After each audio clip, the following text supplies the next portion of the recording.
ہماری ایک تقریباً آدھی آبادی بالکل زراعت کے اوپر گزارا کرتی ہے. تو میں یہ آج آپ کو ذرا زراعت کی جو میں نے حکومت کی ایک کمیٹی ہے فائنانس کمیٹی آن ایگریکلچر, میں ذرا اس کی رپورٹ دینا چاہتا ہوں کہ انہوں نے اب وہ کیا کہہ رہے ہیں. وہ کہہ رہے ہیں کہ اس سال جو کپاس ہے وہ 25% کم ہوگی, 25% کپاس ہماری کم ہوگی, مکئی 3% کم ہوگی, گنا 8% کم ہوگا. جو پھر ہمارے لیے ایک آگے فکر کی چیز ہے وہ یہ کہ چاول 40% کم ہوں گے, یا اگلے سال چاول 40% کم ہوں گے, مرچیں 54% کم ہوں گی. اور یہ ہے ہماری اپنی گورنمنٹ کی فائنانس کمیٹی آن ایگریکلچر. اب یہ کیوں ہوا ہے, یہ کیوں کم ہو رہی ہیں؟ یہ اس لیے کم ہو رہی ہیں کہ اب ذرا آپ کو میں قیمتیں بتاؤں کہ ٹریکٹر کی پچھلے 5 مہینے میں جو ٹریکٹر کی سیل ہے وہ 45% کم ہو گئی ہے. اور پھر جو ڈی اے پی ہے, ڈیپ ہے, جو کہ کھاد ہے ایک, وہ 75% کم ہو گئی ہے. یوریا کھاد 8% کم ہو گئی ہے. پوٹاش کھاد 85% کم ہو گئی ہے. ڈیزل جو لوگ کسان خرچ کرتا تھا 22% کم ہو گیا. یہ کیوں ہوا ہے؟ ان کی قیمتیں بڑھ گئی ہیں. کیونکہ جو کسان استعمال کرتا ہے جو چیزیں جس کی وجہ سے پیداوار بڑھتی ہے, یوریا, ڈیزل, کھادیں, ان ساروں کی قیمتیں بڑھ گئی ہیں. کیونکہ ان کی قیمتیں بڑھ گئی ہیں, ہمارا اس وقت زراعت کے اندر یہ جو میں نے فصلیں بتائی ہیں یہ ساری ان کی جو پیداوار ہے وہ کم ہو گئی ہے. اور یہ زراعت کا حال ہے. دوسرا انڈسٹری, ہم جب چھوڑ کے گئے تھے تاریخی انڈسٹری آگے بڑھ رہی تھی 27%, آج وہ گر کے آ گئی ہے 7 مہینے کے بعد 1% پہ. تو جب انڈسٹری بھی نیچے آ رہی ہے, زراعت بھی نیچے آ رہا ہے, تو دولت میں تو اضافہ ہو نہیں رہا پاکستان کے, بلکہ دولت کم ہوتی جا رہی ہے. اور جب دولت کم ہوتی جائے گی تو قرضوں کی قسطیں کدھر سے واپس کرنی ہے؟ اب یہ سوچنا ایک گھر ہے, گھر کے اوپر قرضے چڑھے ہوئے ہیں, گھر وہ قرضے کیسے اتارے گا؟ آمدنی بڑھا کے اتارے گا. جب وہ گھر کے سارے لوگ مل کے اپنی آمدنی کے اندر اضافہ کریں گے تو وہ اضافی آمدنی کے ذریعے وہ قرضوں کی قسطیں واپس کریں گے. تو اگر گھر کی آمدنی کم ہو جائے وہ کیسے قرضے واپس کرے گا؟ اور جب وہ قرضے واپس نہیں کرے گا دنیا قرضے نہیں دے گی. دنیا قرضے نہیں دے گی تو ہمارا سب سے بڑا جو پھر سے میں کہہ رہا ہوں خطرہ ہے, روپے پہ پریشر پڑے گا, روپیہ کمزور ہوگا. جو ہوا ہے ان کے دور میں روپیہ تاریخی گرا ہے, تو روپیہ جب گرتا ہے تو ساری چیزیں مہنگی ہو جاتی ہیں. تیل, ڈیزل, بجلی, یہ سب جب روپیہ نیچے جائے گا یہ مہنگے ہو جائیں گے. اور یہ مہنگائی جتنی بڑھتی جائے گی غربت بڑھتی جائے گی. تو پہلے زراعت کا میں نے آپ کو بتایا, میں نے انڈسٹری کا بتایا آپ کو کہ وہ نیچے آ گئی ہے. اس کا مطلب بے روزگاری بھی بڑھ رہی ہے, مہنگائی بھی بڑھ رہی ہے. 50 سال میں سب سے زیادہ مہنگائی ہوئی ہے. اب عموماً تو حکومت کو فکر کرنی چاہیے. حکومت کی تو سب سے زیادہ زور لگنا چاہیے کہ یہ جو معاشی بحران آ رہا ہے, یہ جو آگے تباہی آ رہی ہے, حکومت کو تو سارا وقت اس کے اوپر زور دینا چاہیے. لیکن حکومت کیا کر رہی ہے؟ حکومت سب سے پہلے یہ کوشش کر رہی ہے کہ ان کی جو کرپشن کے کیس ہے وہ ختم کیسے ہوں. یہ کبھی کسی ملک کے اندر ایسے نہیں ہوا کہ 1100 ارب روپے کے کرپشن کے کیس ہیں جو نیب میں پڑے ہوئے تھے. 1100 ارب روپے کے. اور انہوں نے اسمبلی میں بیٹھ کے قانون پاس کیا ہے جس سے ان میں ہر کسی کے جو بڑے بڑے ڈاکو ہیں ان کے کرپشن کیس ختم ہو رہے ہیں. آپ تو سب سے بڑا ان کا کارنامہ یہ ہے کہ جب سے یہ آئے ہیں انہوں نے قانون بنایا ہے, اپنے آپ کو NRO دے دیا ہے, ان کے کرپشن کے کیسز ختم ہوتے جا رہے ہیں. قوم کو 1100 ارب روپے کا نقصان ہو رہا ہے. انہوں نے وہ جی عمران ہر کوئی شوشہ چھوڑتے ہیں, وہ صرف وہ ہوتا ہے کہ ایک ان کی جو چینل ہے جیو اس کے ساتھ مل کے پروپیگنڈا کرتے ہیں کہ جی وہ گھڑی ہے. وہ گھڑی کے اوپر تو میں یہ کہہ دوں کہ میں ان کو امریکہ میں بھی اب کیس کر رہا ہوں, برطانیہ میں بھی کر رہا ہوں, دبئی میں بھی کر رہا ہوں, اور میں وہ اس لیے کر رہا ہوں کہ وہاں تیزی سے کیسز ہوں گے, اور انشاءاللہ یہ میں ان کو ایکسپوز کروں گا کہ یہ جو اب آزادی صحافت کے نام پہ یہ جو میڈیا ہاؤسز بنے ہوئے ہیں, ان کی یہ ایجنڈوں پہ کام کرتے ہیں, یہ وہ لوگوں کے ساتھ مل کے بلیک میل کرتے ہیں, اور یہ انشاءاللہ مجھے انہوں نے ایسا موقع دیا ہے کہ میں اب باہر کی عدالتوں کے اندر ان کو ایکسپوز کروں گا جو انہوں نے یہ فراڈ کے ساتھ میرے اوپر یہ جو الزامات لگائے ہیں.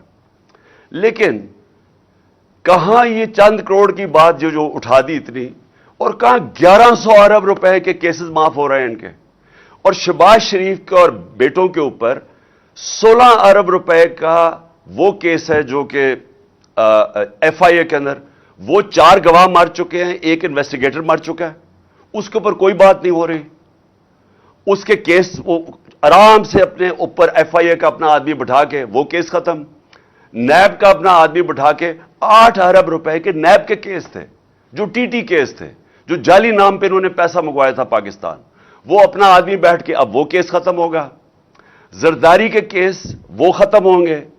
اومنی گروپ جس نے 9 ارب روپے کی پلی بارگن کی تھی, مطلب یہ کہ انہوں نے اومنی گروپ جو زرداری کے ساتھ ہے انہوں نے کہا کہ ہاں ہم نے کرپشن کیا ہے اور 9 ارب روپے ہم واپس کرتے ہیں, لیکن انہوں نے جو نئے قانون بنائے ہیں اب یہ ہو سکتا ہے کہ وہ 9 ارب روپیہ گورنمنٹ کو واپس کرنا پڑے ان کو, کیونکہ انہوں نے قانون ہی ایسے بنا دیے ساروں کو اپنے آپ کو بچا لیا ہے. اور وہ جو ایونس فیلڈ ہے, جو پینما کے پیپرز کے اندر جو انکشاف ہوا تھا کہ لندن کے بڑے بڑے 4 محلات مریم کے نام پہ ہیں, تو وہ بھی اب سارا کیس ختم ہو گیا ہے. اور وہ جو حسن شریف ہے جو 10 ارب روپے کی پراپرٹی لندن میں 1 ہائیڈ پارک میں ہے, اس کے اوپر بھی اب کوئی نہیں پوچھے گا. اور یہ ان کا اصل میں آنے کا مقصد تھا, اپنے کیس ختم کرنے کے لیے. اور دوسری چیز کہ یہ پھر بلون چھوڑتے ہیں کہ جی دیکھیں اس کے توشہ خانہ ہو گیا اور فورن فنڈنگ ہو گئی اور میڈیا ان کے ساتھ مل کے اس کو اٹھاتا ہے. ان کا میڈیا کبھی یہ بات نہیں کرے گا, یہ جو میں کہہ رہا ہوں کہ اس ملک کی تاریخ کا سب سے بڑا ڈاکہ پڑ رہا ہے, 1100 ارب روپے کے اپنے کیس معاف کروا رہے ہیں, اور اسی لیے یہ آئے تھے. ملک کا دیوالیہ نکال دیا ہے. 5% تھی پاکستان کی ڈیفالٹ کی رسک, یعنی جب ہم تھے مارچ کے اندر یہ جو نو کانفیڈنس سے پہلے, تو پاکستان اپنے قرضوں پہ کتنا ڈیفالٹ کرتا ہے, وہ 5% تھی, آج 80% ہے. ان کے آنے سے 80%. اب جب چانس آ گئی تو میں نے آپ کو بتا دیا ہے کہ یہ دنیا کے اندر پیغام چلا گیا ہے کہ پاکستان کا اب دیوالیہ نکلنے لگا ہے.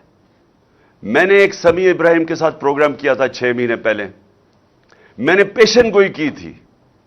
میں نے سمیع ابراہیم کے پروگرام میں پیشن گوئی کی تھی کہ ان سے معیشت نہیں سنبھالی جائے گی, یہ معیشت نیچے جائے گی, ہم اپنے قرضوں کی قسطیں نہیں ادا کر سکیں گے, کیونکہ یہ پہلے ہی دیوالیہ نکالا ہوا پاکستان 2018 میں پہلے یہ چھوڑ کے گئے تھے. جب یہ 99 میں گیا تھا نواز شریف, تب پھر دیوالیہ نکلا ہوا تھا پاکستان کا. تو انہوں نے تو کبھی بھی ٹھیک نہیں کیا, انہوں نے تو تباہ کر کے گئے ہیں. تو اب انہوں نے آگے کیسے ٹھیک کرنا تھا؟ تو میں نے تب یہ کہا تھا کہ ملک ادھر پہنچ جائے گا جدھر ہم ڈیفالٹ کی طرف نکل جائیں گے. اور اس کے بعد میں نے ایک اور چیز کہی تھی کہ جو نیشنل سیکیورٹی ہے, ملک کی سلامتی ہے, وہ داؤ پہ لگے گی. کیونکہ جو لوگ ہمیں نکال لیں گے اس سے ڈیفالٹ سے, میں آج آپ کو کہہ رہا ہوں کیونکہ میں 3.5 سال اقتدار میں رہ چکا ہوں, اور میں ان کو ویسے بھی جانتا ہوں, ان لوگوں کو جن کے پاس ہم جائیں گے ہاتھ پھیلا کے کہ جی اب ہماری مدد کریں, ہمیں نکالیں اس میں سے. میں آج آپ کو کہہ رہا ہوں انہوں نے ایک چیز ڈیمانڈ کرنی ہے, اور جب وہ ڈیمانڈ کریں گے اس ملک کی نیشنل سیکیورٹی کے اوپر بہت بڑا کمپرومائز ہوگا. اس لیے میں نے 6 مہینے پہلے کہا تھا, اور جب میں نے یہ کہا انہوں نے کہا عمران خان کے اوپر غداری کے کیس بننا چاہیے, اور آج وہ ہم ادھر آ کے کھڑے ہو گئے. مجھے ایک اور خوف ہے, مجھے خوف یہ ہے کہ انہوں نے ملک سے بھاگ جانا ہے, کیسز اپنے معاف کروا کے, معیشت سے سنبھالی نہیں جانی, انہوں نے ملک سے باہر بھاگ جانا ہے. اور اس لیے جو سارے کام کر رہے ہیں اپنے کیسز ختم کروانے کے لیے جو کر رہے ہیں،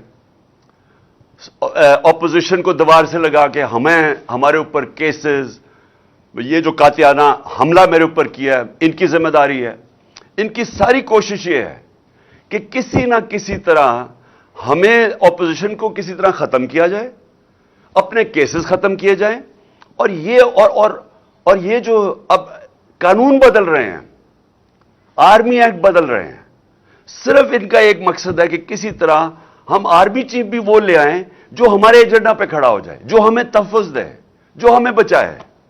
تو ساری کوشش یہ ملک کے لیے نہیں ہے، یہ سارا مقصد یہ ہے کہ ہم کسی طرح جو ہم نے 30 سالوں میں جو چوری کی اور خاص طور پہ پچھلے 10 سال میں، ہم کسی طرح اس کو بچا لیں۔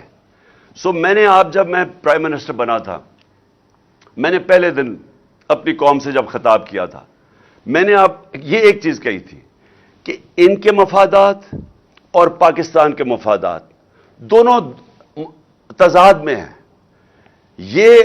اگر یہ رہ گئے، یہ پاکستان کو نقصان پہنچائیں گے، اور اگر پاکستان نے آگے بڑھنا ہے تو ان لوگوں کو قانون کے نیچے لانا پڑے گا، ان کو NRO نہیں دینا پڑے گا۔ 3.5 سال میں کہتا رہا کہ میں NRO نہیں دوں گا کیونکہ ملک سے غداری ہوگی۔ آج یہ ملک سے غداری آپ کے سامنے ہو رہی ہے، قوم کے سامنے۔ کوئی ان کو فکر نہیں ہے کہ ملک کسان تباہ ہو گیا، انڈسٹری بند ہو گئی، بے روزگاری بڑھ گئی، 50 سال میں سب سے زیادہ مہنگائی ہوگی۔ یہ ان کا کنسرن نہیں ہے، ان کا صرف یہ مقصد تھا کہ پہلے یہ ان کے کیسز ختم ہوں، اس کے بعد اپوزیشن کو کسی طرح ختم کیا جائے، اور پھر ان کا کبھی مقصد آرمی چیف کو اپنا آرمی چیف لانے کا یہ نہیں ہے کہ وہ آرمی کے ادارے کو مضبوط کرے گا، وہ پروفیشنل ہوگا۔ میں آرمی کے ان کے اوپر جو بھی کنٹینڈرز ہیں ان کے اوپر بات نہیں کر رہا، میں ان کی نیت کے اوپر بات کر رہا ہوں۔ میں ان کو 40 سال سے جانتا ہوں، انہوں نے آج تک ملک کے لیے کوئی فیصلہ نہیں کیا۔ ان کے سارے فیصلے ہوتے ہیں اپنی ذات کے لیے، اپنی فیکٹریوں کے لیے، اپنی چوری کے لیے، اپنے جو محلات باہر بچانے کے لیے۔ تو مجھے جو خطرہ ہے وہ یہ کہ یہ سارا کر کے جس طرف ملک جا رہا ہے، یہ ملک سے بھاگیں گے، پھر سے ملک چھوڑ کے بھاگیں گے۔ اور ایک ہی طریقہ ہے ملک کو اب مزید تباہی سے بچانے کا، اور وہ ہے صاف اور شفاف الیکشن۔ اس کے علاوہ کوئی دوسرا طریقہ نہیں ہے۔ اور یہ جو ہماری مارچ ہے، یہ صرف یہ ہے، قوم بتانا چاہتی ہے، قوم ایک پیغام دینا چاہتی ہے۔ یہ جو مارچ کے ذریعے قوم یہ بتانا چاہتی ہے کہ یہ جو لوگ 30 سال سے ہمارے اوپر مسلط ہوئے اور لوٹا انہوں نے، قوم اب ان کو نہیں ایکسپٹ کرتی، قوم ان کے ساتھ متحد ہے۔ الیکشنز میں بار بار قوم نے بتایا کہ ہم ان کے ساتھ نہیں کھڑے۔ 37 الیکشنز بائی الیکشنز میں سے 29 جیتی ہے تحریک انصاف، جب ان کے ساتھ پورے اسٹیٹ مشینری بھی کھڑی تھی، ساری جماعتوں نے مل کے ایک ٹکٹ پہ الیکشن لڑا، جو اسٹیبلشمنٹ تھی وہ بھی ان کے ساتھ کھڑی تھی، اس کے باوجود یہ ہارے ہیں، کیونکہ قوم نے پیغام دیا کہ آپ جو مرضی کر لیں، ہم آپ کو کبھی تسلیم نہیں کریں گے۔ اور یہ جو انہوں نے آخر میں یہ جو کوشش کی، جو مجھے قتل کرنے کی، اس کے پیچھے کیا ہے؟ یہ سمجھ بیٹھے ہیں کہ اب ان کو جو مرضی کر لو، آپ کیسز، ڈسکوالیفیکیشن، دہشت گردی کا کیس، یہ جو مرضی کر لیں، ان کو پتا ہے کہ یہ اب تحریک انصاف کو نہیں روک سکتے۔ لہذا کوشش یہ ہے کہ کسی طرح عمران خان کو راستے سے ہٹایا جائے۔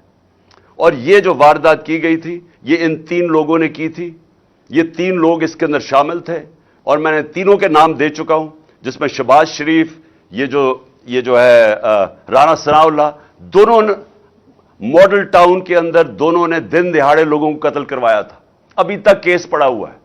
اور اگر کاش کہ اس کیس کا اگر فیصلہ ہو جاتا تو یہ ان کی جرت نہ ہوتی آگے یہ کرنے کی۔ اور مجھے یہ بھی شک ہے کہ وہ جو 4 گواہ رمضان شوگر مل میں، یہ جو FIA کے کیس میں، 16 ارب کے کیس میں جو وہ گئے اور جو ڈاکٹر رضوان گیا، اس کے اوپر بھی تفتیش ہونی چاہیے کہ کیسے ان کی آتے ساتھ ہی یہ سارے ان کا کیس ہی ختم ہو گیا، کیونکہ سارے گواہی ختم ہو گئے اور وہ انویسٹیگیٹر بھی مر گیا۔ تو ان کی ہسٹری ہے. انہوں نے یہ جو میرے اوپر واردات کی یہ ہسٹری ہے. اور یہ جو فیصل تھا یہ بالکل ان کے ساتھ ملا ہوا تھا. اور میں انشاءاللہ یہ چیف جسٹس سے ڈیمانڈ کرتا ہوں کہ جب بھی آپ انویسٹیگیٹ کریں گے، کیونکہ انویسٹیگیشن تو اب صرف چیف جسٹس کے نیچے ہو سکتی ہے، یہ ثابت ہوگا کہ یہ تینوں نے مل کے یہ پلان کیا تھا میرے اوپر.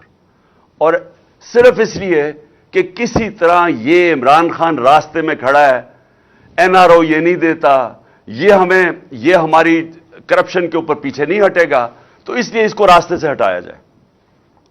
تو قوم کو آج میں یہ کہنا چاہتا ہوں کہ یہ ہے فیصلہ کل مرحلہ اس قوم کا. یہ جو ہماری مارچ ہے، یہ جو وقت ہے پاکستان میں، انگریزی میں اس کو ڈیفائننگ مومنٹ کہتے ہیں.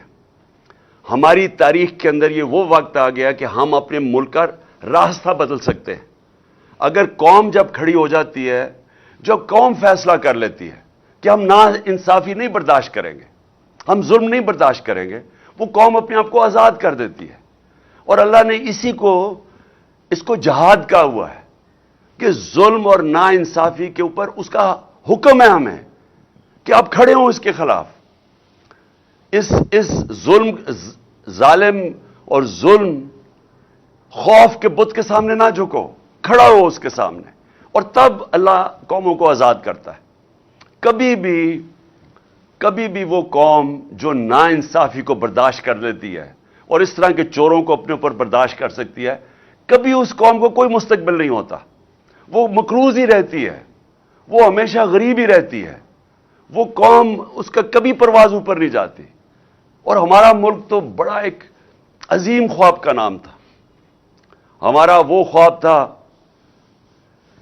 جو ہم نے ایک مثالی اسلامی فلاحی ریاست بنانی تھی مدینہ کے طرز کے اوپر، اور ہم نے وہ اصولوں پہ کھڑا کرنا تھا جس کا سب سے بڑا اصول عدل اور انصاف تھا. اور ہم اسی اصول سے بہت دور چلے گئے ہیں، اور اسی وجہ سے آج ہمارا ملک ترقی نہیں کر سکا.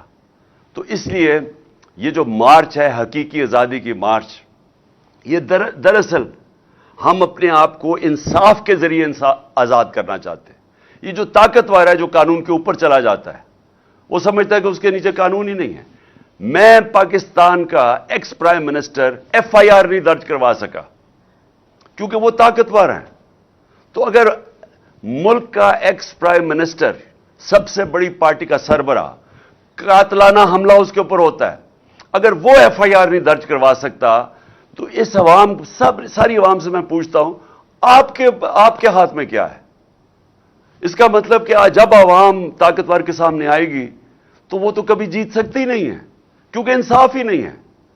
تو یہ جو آپ نکل رہے ہیں، پہلے تو میں پھر سے آپ سب کو سلام کرتا ہوں، لیکن دوسری چیز میں یہ کہنا چاہتا ہوں کہ یہ جب جدوجہد کرتے آپ انصاف کے لیے، یہ پھر اس کی پیچھے نہیں ہم مڑ کے دیکھتے، ہم اپنی کشتیاں جلا کے جدوجہد کرتے ہیں. اور میں انشاءاللہ جو پلان کر رہا ہوں، اور میں سیٹرڈے کو اناؤنس کروں گا کہ کس دن میں نے پنڈی پہنچنا ہے، اور انشاءاللہ یہ میرا ایمان ہے، کیونکہ میری قوم جاگی ہوئی ہے آج. یہ میرا ایمان ہے کہ پاکستان کی تاریخ میں سب سے بڑا عوام کا سمندر انشاءاللہ پنڈی پہنچے گا. اور انشاءاللہ وہ عوام جب نکلاتی ہے، جب عوام میں شعور آ جاتا ہے، تو پھر اس عوام کو کوئی کسی قسم کا ظالم اس کے بعد اس کے اوپر ظلم نہیں کر سکتا، جب وہ عوام اپنے حقوق کے اوپر کھڑی ہو جاتی ہے. تو میں اب سب سے انشاءاللہ آج امید لگاتا ہوں کہ آپ سب نے انشاءاللہ پنڈی پہنچنا ہے، جب میں آپ کو دن دوں گا جس دن میں وہاں پہنچوں گا. پاکستان پائندہ باد.